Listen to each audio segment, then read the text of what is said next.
Good afternoon, and welcome to the 8th episode of Divorce Law Monitor's webinar series. We're so glad you could join us today. My name is Andrea Dunbar, and I'm joined by my partner, Cece Van Tine. Today, we're going to talk about co-parenting through the holidays, whether you're separated in the midst of a divorce or post-divorce.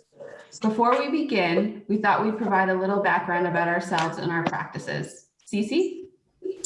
So thanks. Also, thank you for joining us. My name, as Andrea indicated, is Cece Van Tine, and I am a partner at Burns & Levinson.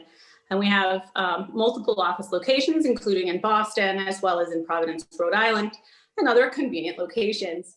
I've been an attorney since 1993, practicing in the space of domestic relations, which is a fancier term for, but usually incorporates divorce, modifications, custody, et cetera. Since graduating from law school with a small stint of 5 years as an assistant district attorney.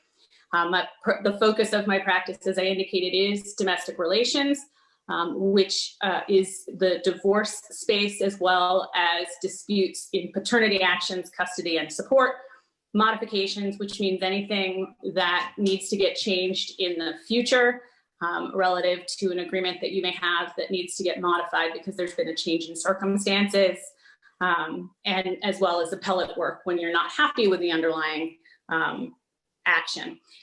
As well as Andrea, when I first started out, I was a law clerk in the Middlesex Probate and Family Court for 2 years, clerking for Judges Borstein and McGovern. And then, as I indicated, I was an ADA for a few years, get some practice talking in front of a judge. And then the rest, as they say, is history. I've been a divorce lawyer, for lack of a fancier term, ever since. Thanks, Cece. As I said from the outset, my name is Andrea Dunbar. I am also a partner in our private client group at Burns & Levinson. I practice in Massachusetts and Rhode Island and have done so for approximately the past 12 years. I focus my practice on all aspects of domestic relations, similar to Cece, both in Massachusetts and Rhode Island, and that includes divorce, alimony, child custody, child support, paternity, and issues affecting non-married individuals. I also do some probate litigations and some estate planning, which helps when dealing with trusts and other complicated assets in my domestic relations practice. I have been with Burns & Levinson for 10 years. As Cece said, I started my career as a law clerk with the Probate and Family Court. In this position, I assisted judges with writing decisions after trials, which was eye-opening, and made me realize that if you can help it, you don't want the man or the woman in the black robe making decisions for your family. And one of the ways we are going to try to assist you with having that not happen today is to talk about co-parenting during the holidays and how to keep yourselves out of court when having issues surrounding the holidays. And to that end, we'll get started today. Cece's going to talk about considerations for building a holiday parenting plan. Thank you, Andrea. So when you're confronted with a divorce, or you're at some place along the timeline in a divorce, one of the areas that for people who have children is obviously the most important is custody and the parenting plan. Generally, that just means where are the kids going to be on any given day? How much time are they spending with me? How much time are they spending with my spouse? A more specific or particular area, which at this time of year is certainly top of mind for many, but which generally also is important, of course, is the parenting plan that is going to be in effect during the holidays. For clarity, oftentimes you'll hear people use the term visitation, and we don't refer to parenting time as visitation from the standpoint that one doesn't visit one's own children. You visit a grandparent, you visit somebody in prison, you don't visit your own kids. And so if you hear the term parenting plan, that's essentially, it really is what we're talking about, is where are the kids going to be on any given day? And with respect to holidays, there are a couple of sort of areas that are affected in the parenting plan by a holiday plan. And the largest sort of grouping of holidays, if you will, would be certainly what we're coming up on, which is the Thanksgiving through New Year's holiday time. Other holiday times that are important for parents would be the high holidays for people who are Jewish, as well as depending on their practice, there are significant other Jewish holidays that come into play, same with Muslim, as well as the sort of lesser Americanized holidays, Memorial Day, 4th of July, et cetera, and not to forget Easter, but Easter is less of a season than it is a day. So, but for today's purposes, just for the consideration of time, if we have time at the end, I can sort of opine as to my experiences relative to the larger holiday dealings. But for today's purposes, I'm going to speak about Thanksgiving through New Year's. And as everybody knows, in Thanksgiving and through New Year's, there are a couple of things in play. Certainly there is the time one spends with each parent, or the time that everybody used to spend together, as well as if the children are school aged, there is the issue of the time that the kids aren't in school. Where are they going to be? And how does a holiday plan or holiday parenting plan impact the general schedule? The first thing that I think you need to think about is, where are you in the divorce process? By which I mean, are you just contemplating divorce? Have you separated but nobody's filed yet? Has somebody filed but there has been no ultimate judgment? Or is this, as we would refer to it, post-divorce, meaning that there is a judgment or an agreement that outlines holiday time, but perhaps you want to change that time, or somebody's not adhering to that time. Focusing first in time on the people who are separated, but who have not filed for divorce, the areas that I would sort of suggest that people think about would be negotiating the parenting time that you each want during the holidays, being willing to negotiate that parenting time for a couple of reasons. One is that any case where you can negotiate a settlement globally, if you can, you are better off. It's less expensive, it's less emotionally taxing, it is frequently quicker, and so an ability to negotiate goes a long way on the entire case. And one of the first places where people are going to be tested, for lack of a better term, relative to their ability to negotiate is going to be surrounding holiday time, or the parenting time during the holidays. Again, I can, for today's purposes, I'll be focusing on Thanksgiving and Christmas and the time between Christmas and New Year's. I'm mindful of the fact that certainly there are also other religious holidays, but they typically don't sort of have that high holiday feel the way Christmas does in this instance. And they also don't necessarily coincide as much with the school being out. In a case where you haven't filed yet, you can certainly ask for the time that you want. And later on, I believe it's Andrea is talking about, one of us is going to talk about what the different kinds of plans might be. But certainly you could imagine that around Thanksgiving, it's going to, the questions that you're going to be asking yourself, your attorney, if you have one, your spouse, what is it that you are thinking regarding Thanksgiving? You know, usually when there wasn't a pandemic, kids are getting out at noon-ish the day before Thanksgiving. How are we handling the time leading up to Thanksgiving? How are we handling Thanksgiving Day? If we're lucky, one person's family has an early dinner, the other person's family has a later dinner. There's things that you can do, but certainly the overarching question is, how are we dividing that day? And how are we dividing the time between when kids get out of school and when they go back to school the following Monday?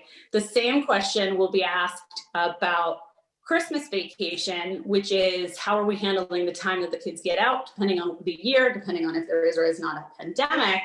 You'll have to look at the school's calendar. The schools will have, or the school committees will have done a good job of looking out a few years to figure out when it is that they anticipate the schools letting out. And that is a good resource if you're trying to negotiate with a spouse because you haven't filed yet, to come up with time for each of you with the kids both with the holidays themselves as well as with the vacation time. With Christmas, obviously for some people, Christmas Eve is more important. For others, it's Christmas morning because the children are at the age where everybody wants to be the place where the kids are opening their presents from Santa. There may be other family traditions that happen on Christmas afternoon, and everybody will have sort of those lines that they want to sort of be to mind or protect in terms of tradition. Somebody may want to always have midnight mass. The other person may always want to have them up early with Santa. There's going to be conflict, and how you handle that conflict, I think, will sort of set the stage for the rest of the divorce. That being said, if you have not filed for divorce yet, and you say to your spouse, well, I want to have the kids from 6 p.m. on Christmas Eve until noon on Christmas Day, because my family is always the one who do Christmas and midnight mass, etc. And by the way, quickly, this presupposes that the parties that you're no longer living under the same roof. It would maybe be a little bit different if you're living under the same roof, although as a quick parenthetical, certainly people who have separated but are still living within the same house can come up with plans such that the kids are spending time with mom at mom's family's home and time with dad at dad's family's home. So there'll still potentially be some negotiation surrounding the holidays, but it may not be as intense. And it may be that everybody comes to the same page and decides that the goal for this potentially last Christmas that the kids have under the same roof with mom and dad, the effort will be made for it to have some level of normalcy. That would be part of the negotiation. In the event that the parties cannot negotiate, that one or the other person refuses to budge, if there is no case that's been filed, you kind of don't have a whole lot of ground or leg to stand on to fix it. If I'm out of the house and my husband says, well, you're not getting them until 4 p.m. Christmas Day, and we haven't filed for divorce, then I'm not getting them until 4 p.m. on Christmas Day. Don't panic, because what happens, the probate court is a court of equity. And so in the event that in 2020, somebody pulled that kind of a stunt and said, well, possession is whatever, I'm keeping the kids and you'll get what you get. When it comes time to negotiate, or you are making your pitch to a judge for more time, certainly that's going to be the first consideration, is that next year he doesn't get the kids until 4 p.m. or whatever. So with respect to you haven't filed yet, if you know it's going to be an issue relative to parenting time around the holidays, it may be too late to file now, but I don't think so. Certainly for Thanksgiving it is. Potentially for Christmas it isn't, which leads me to, in the event that you're involved in the divorce process, don't yet have an agreement, and do not have an agreement as to holiday time, all of the things that I spoke of before still hold true. Can you negotiate what is important to both sides? A willingness to sort of leave something on the table to get the thing done, with the eye being towards what's in the best interests of the children. What are they going to feel the most comfortable with? If the parties can't agree, we'll use my example that my soon-to-be ex-husband says, nope, you can't have the kids. I can go into court with my attorney and ask the judge to make a determination. And so that would be the difference. And then, because I'm mindful that I'm yammering on about time, I would quickly say that if we've already divorced, hopefully during that same sort of, we've dealt with the initial holidays through temporary orders if we've had to, or negotiation if we haven't. And then we've negotiated an agreement which includes parenting time for each parent during the holidays, mindful of the school vacations and so forth. We get divorced and something changes. It could change because one or the other parent remarries. It could change because there are other issues with the children that are happening. It could change because somebody's moved. Sometimes I've actually seen it change because one parent asked for all of the morning time when the kids were young. And then when the kids got into high school and the kids wanted to sleep in and weren't as interested in Santa, all of a sudden they decided they wanted to renegotiate. Fortunately, that didn't work, but there are people like that out there, and they will do things like that. So Post-divorce, it would be the same issue. Can you negotiate to fix whatever the issue is? And if not, you would ask the court's assistance. I think I got everything. Yep, thank you, Cece. So the only thing I would add is when you are building a holiday parenting plan from scratch, this assumes that you are either separated or you're in the midst of a divorce but have not yet finalized your divorce. A couple of tips. I would make a list of important days. I would make a list of traditions. I would consider your religious observances that surround the holidays. I would also consider travel. And I would suggest keeping in mind feelings of loss and try to ease the burden as much as you can for your children. And consider maintaining the status quo wherever possible. So as Cece said, if you've always gone to one family's for Christmas Eve and the other for Christmas Day, if that tradition can be maintained for the benefit of the kids, that's definitely something to keep in mind.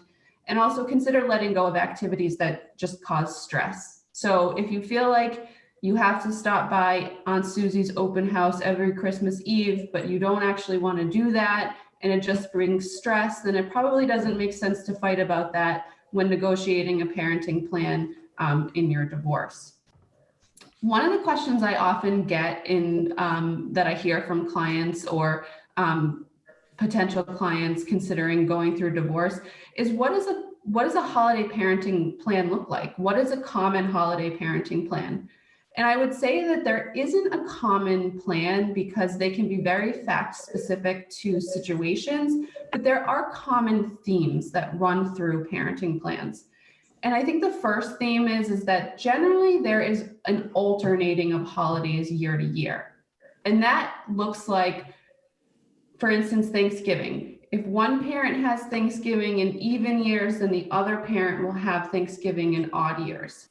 An alternating parenting plan also assumes that neither parent is going to have successive major holidays. So for instance, if in one year you have Thanksgiving, more than likely you're not going to have Christmas in that same year. They would be alternated. So in one year you'd have Thanksgiving and the other parent would have Christmas, and then in the next year it would switch. So that's a common theme that runs through parenting plans. The other theme that is generally runs through holiday parenting plans is the holiday just the holiday, or are there days before or days after that are encompassed within that holiday? So for instance, Thanksgiving. Oftentimes Thanksgiving, as Cece pointed out, starts at noon on the Wednesday before, because that's when the children get out of school, and it runs until the Sunday, which is the Sunday before the Monday when the kids return to school. So oftentimes you will see that the parents either agree to split Thanksgiving, but more than likely what you're seeing is you're seeing that the parent that has Thanksgiving is going to have Thanksgiving in either some days before or some days after. And this will also depend on travel schedules. So if there is traveling involved, then oftentimes what I see with Thanksgiving is you're looking at the day before and generally all the way until the Sunday, especially if there is airplane travel involved. And as Cece pointed out as well, with Christmas, you're not only just dealing with the Christmas holiday. I feel like Christmas has now become like an entire month or 2 months of celebration at this point.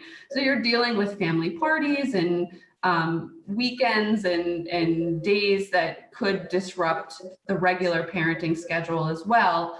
But you're also looking at Christmas Eve and Christmas Day. And again, how you divide that up is going to be dependent on the ages of your children. But you also have to examine with Christmas, you have to examine the Christmas break from school if your children are school aged. And what I see sometimes, and again, is another sort of theme that runs through, is that sometimes what will happen is that one parent will have Christmas Eve and Christmas Day. They'll exchange the children at the midpoint of the Christmas break, and then the other parent will have New Year's Eve and New Year's Day, and then it switches in the year following.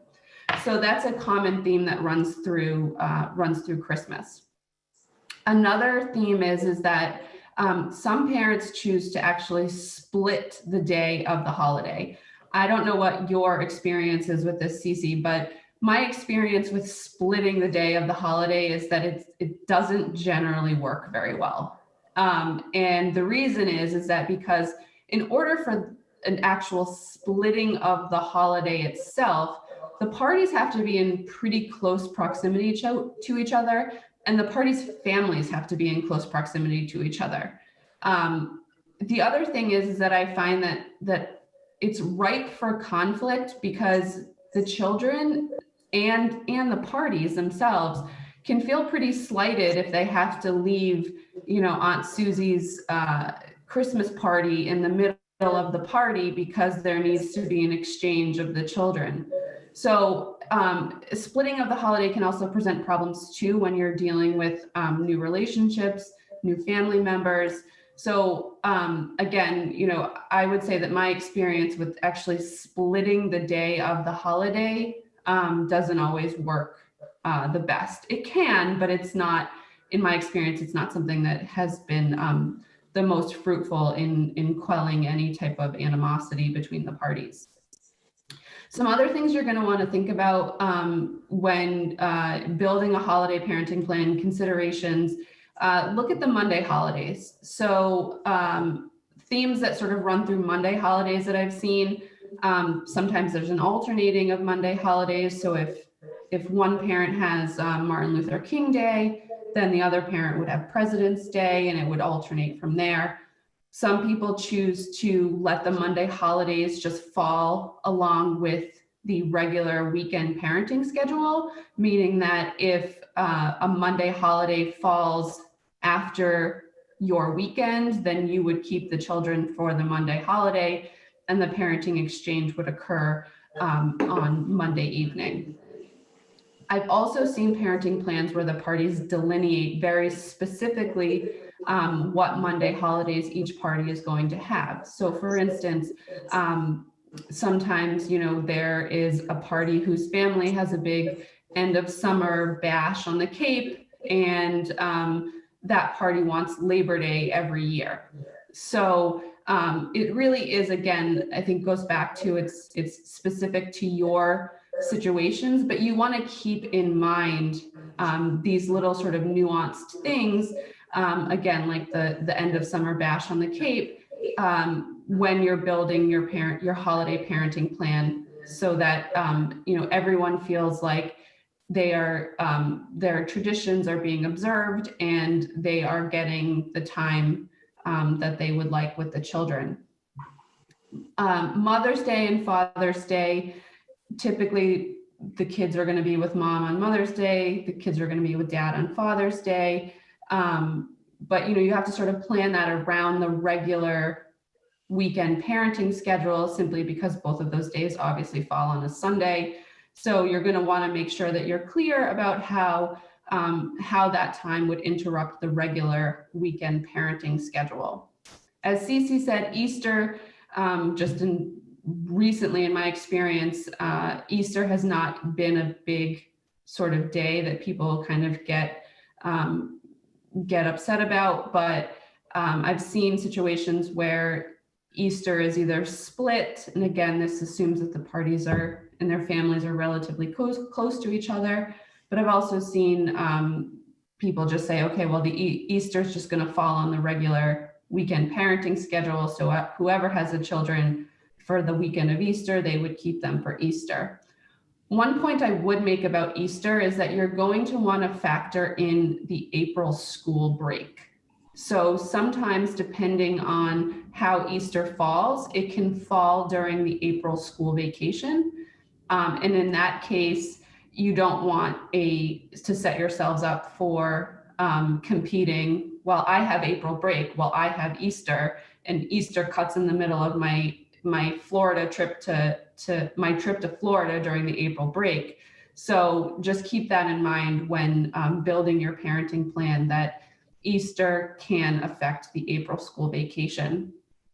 And then finally, one of the last major holidays that I generally see included in a holiday parenting plan is 4th of July. 4th of July can be a little bit difficult because it often falls during the week, and it's sort of random as to what time people are going to have off from work or camp. And the other thing you want to keep in mind with 4th of July is that, again, it can affect the summer vacation parenting schedule. So you want to, when you're building your holiday parenting plan, you want to consider not only 4th of July, but also how 4th of July affects the overall summer parenting schedule. So now I'm going to talk quickly, just because our timing is getting a little short. I'm going to talk quickly about considerations in drafting, meaning writing down your holiday parenting plan. One of the things people say to me, especially couples that are particularly amicable when going through their divorce, we don't need a holiday parenting plan. We don't need to write that down because we're amicable and we we'll just figure it out. Well, that's all well and good, except what happens when you no longer are amicable? And obviously we all hope that doesn't happen, but the truth of the matter is it's more likely than not that it will. So what I suggest to couples that are saying this to me is I suggest you say the following. The parenting plan will be as the parties agree, and in the event the parties cannot agree, here is the schedule. And that just assures you that in the future, if there is a breakdown of communication, that you have a plan and you have an enforceable plan, especially if one of the parents decides that they're going to get their revenge by denying the other parent holiday parenting time. The other thing you want to keep in mind when drafting and writing down your holiday parenting plan is you want to be specific about dates and times. So you want to be specific about pickup times, and you want to be, I look at the calendar when you're drafting to make sure that, you're not sort of running afoul of, like I said about Easter and April vacation, as well as, 4th of July and summer vacation. You're also going to want to specify who's doing the pickup, who's doing the drop off. I can't tell you how many situations I've seen where an agreement doesn't spell this out, and the parent with the children is basically saying, well, you know what, you can come pick them up, but I'm not dropping them off. And then there's a stalemate, and there isn't this exchange that there's supposed to be, and everybody's holiday is ruined. You also want to specify pickup and drop off locations if it's not going to be at the house, because again, you want to make sure everybody knows what their responsibilities are, and everyone's getting the benefit of what they bargained for. Another thing to consider when drafting is who can and can't pick up and drop off. So I've seen many situations where, people get upset if the other parent employs some assistance with the pickup and drop off, whether that's because they're engaged in, cooking or hosting or whatever. So if you expect that that's going to be a problem, you're probably going to want to put in your agreement, again, who can do the pickup and who can do the drop off. Finally, I would say that you want to consider travel time and other family members. So when making your schedule and writing it down, make sure that you are building in any type of travel, and also make sure that you are considering other family members. For instance, if there's a new relationship or whatever, you want to make sure that you are not trampling, if as much as you can, you're not trampling on their holidays. So I will turn it back to Cece, and she's going to talk about court challenges and enforcement. So the major challenges, and they're challenges for the parties, for the parents that are presented by the courts and enforcing the agreements. In the event that you can't negotiate, as I said at the beginning, you can go to court on what's called a motion for temporary orders. You can do that either in an underlying divorce or in a modification, but be aware that it is very difficult in a modification to get the ultimate relief at a motion for temporary orders, which is a little bit more granular than you need to know for today's purposes.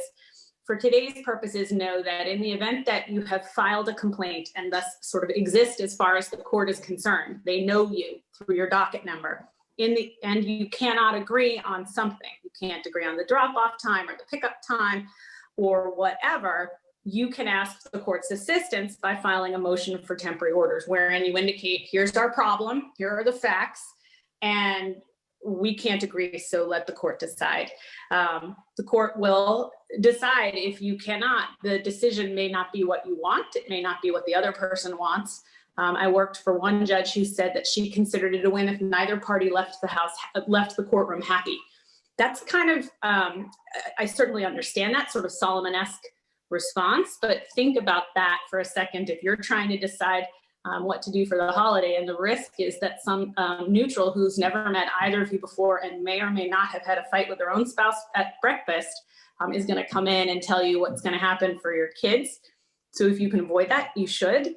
In the event that you already have a divorce and somebody plays the same, engages in the same shenanigans that Andrea was just talking about, deciding that they're angry at you for something and they're going to refuse you parenting time, even though the agreement says that you should have the parenting time, that is a contempt. And in order to get the parenting time you need, if you have an attorney, that attorney should reach out to their attorney and say, I am in the middle of drafting a complaint for contempt. The agreement says X, Y, and Z. And if they refuse to budge, then you file your complaint for contempt and you hope for speedy, that you get reached by the court in a manner that's quick enough to address the issue before it's too late for that year. But in any event, if it is too late for that year, you will be assured that they can deal with modifying. Even on the complaint for contempt, you can sort of say as part of the quote unquote punishment for the contempt would be the attorney's fees that were expended, as well as a temporary modification of the plan for sort of makeup time on the agreement. And then the final thing that I'm charged with talking about is emergency relief. And that is when it's, the Wednesday before Christmas, there's no possible chance you're going to get in front of a judge on a motion for temporary orders in the ordinary course, and your spouse or ex-spouse or soon-to-be ex-spouse announces that, you cannot take the kids to Palm Beach to visit your family for Christmas, even though the separation agreement or the temporary order it would be very difficult with a separation agreement. Even though the temporary order says that you can, they're not going to allow it.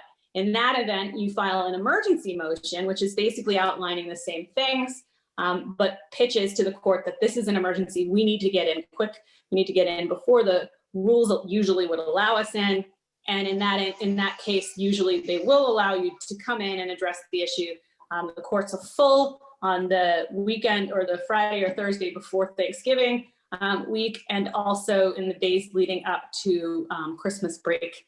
The courts are full of emergency motions where one or the other person won't budge, or quite frankly, sometimes, as they say, reasonable minds can differ, and two people are seeing the coin from different sides and also won't budge. So those are the court challenges to enforcement. I know that we're going to open it up for any questions. The last thing I'll say, because I just can't help myself, and Andrea had invited my observations, is that I think I've had a lot of success with splitting the Christmas holiday, but to Andrea's point, it really does require people to live in close enough proximity to make it workable. And I find that as long as the split is on the day, frequently we'll have one person will get from whenever school ends until noon or 1 or 2 or whatever it is on Christmas Day, as opposed to goes to one person Christmas Eve and then back to the other, back and forth and back and forth. Kids are, even I am present motivated. And if I know that I have to decamp and go somewhere else, but when I get to somewhere else, I'm going to have a whole new pile of presents, it's not an issue. So as long as that the split is at a point where there's some swag at the end of it, I think it can be pretty successful. And I think that it actually alleviates a lot of stress, especially even on the parent, right? The kid may not care. But in this instance, the thought, especially at the beginning, that I'm not going to be able to see my children for Christmas, I won't get to see them until some, period after, can be scary enough that that's where they sort of draw the line. And so I think that there are ways of making it happen, but quite frankly, all of them involve the lure of presents, so that the kid component isn't like an angry wet cat being dragged in a bag. So that's my observation. Yeah, I think that's an important observation, Cece, because I think it shows just how fact-specific holiday parenting plans can really be. So I thank you for sharing your input on that. I would just finish up by saying that, you know, if you can cooperate and pick your battles with your ex-spouse surrounding a holiday parenting time, that's going to be the best for not only you, but also for your children. One of the things when I was putting together an outline for this presentation, one of the things I observed is that cooperating and co-parenting linguistically sound very similar, because I think the main pillar of co-parenting is cooperating. And I think it's important to remember that. And it's important to remember to try to see things from your kid's perspective and let that guide your decisions. And I think you should acknowledge for your children that things are different and things are going to be different, and that's okay. And you may need to build new traditions, and you may need to, revive some old ones. But ultimately, I think it's your job as the parents to cooperate, do what's in the best interest of your kids, and make sure your kids know that they're going to be okay. I think one of the other important things that comes into play when co-parenting and cooperating through the holidays is to coordinate on gifting. So excessive gift giving does not change the facts that you're getting divorced or are divorced. And it's certainly, I have not seen an experience where it has helped the children cope better or anything like that.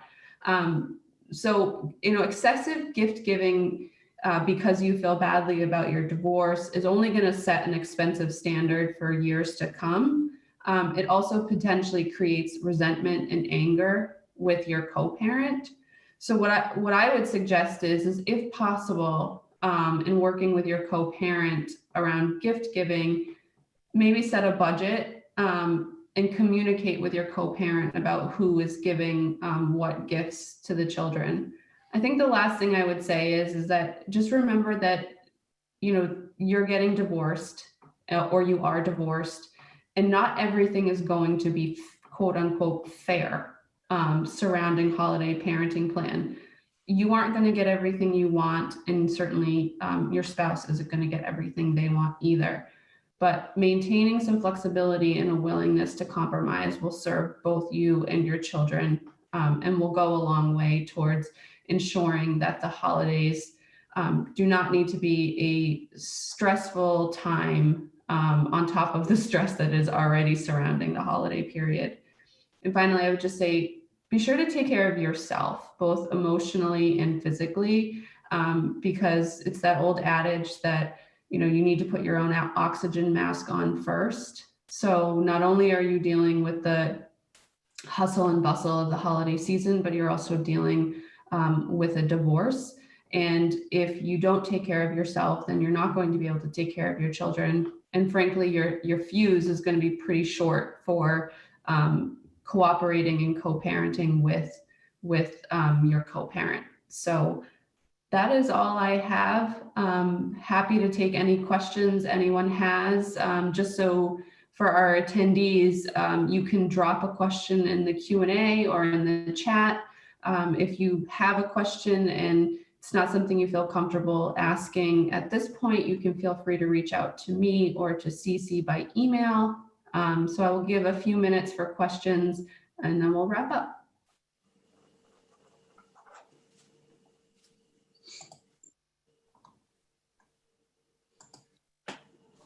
While we're waiting to see if there are any questions, Andrea, I think you raised a great point about the presents. I don't know how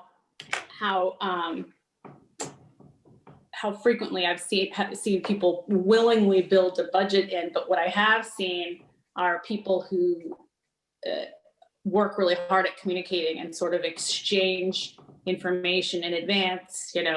Sally wants AirPods and these 4 ridiculously expensive games. Why don't I get the AirPods and you can get the, and they sort of even out. And that way, because I've also seen the cases where whatever parent is trying to quote unquote win, will try to figure out what it is, and get all of the stuff, including, like, I've had to say to clients, just don't tell them what you're getting, because there's some parents you can't communicate with, because if you think of some amazing gift, they're gonna get it. And does that matter? I mean, I don't know that it matters to the child, but it certainly can erode your ability to communicate with your ex if you say, I've come up with the perfect gift, and then 24 hours later, somebody's jumped your wave. So that's really a great point I hadn't thought of. Yeah, and I've certainly seen situations, unfortunately, where it's like, well, I have the kids on Christmas Eve and you don't have them until Christmas Day, and they're going to open all my presents first. So I'm going to buy all the good stuff. And, it just creates a lot of unnecessary hostility when, a simple email or a text to sort of, grease the skids, if you will, goes a long way. Especially since while kids, like I said, they love swag. I love swag. At the end of the day, there's so much that they get, even if you're trying to be mindful of the budget, between Santa and you and stockings and so forth, that unless it's a car or a pony, it isn't going to shift the level of the field. It's just going to be obnoxious. So, right. Agreed. So I'm not seeing any questions. And like I said, if any of the attendees have any questions, feel free to reach out. I'll leave it with you, Cece, on any final thoughts, and then I hope everyone has a great day. So the only final thought that I have is that I also hope that people have a great day, and that if they're contemplating divorce or they've begun that process, that we've managed to give you some items to work with, some thoughts, and some boxes to check to make sure that the first holidays or any of the holidays thereafter are as good. Maybe the first one will be a little bumpy, but they really do even out, and everybody really does end up okay. They just end up okay more quickly with more money in their pocket if they heed some of our advice early on. Agreed. And as I said, feel free to reach out at any point. And thank you all for joining us today, and have a wonderful day. Thank you.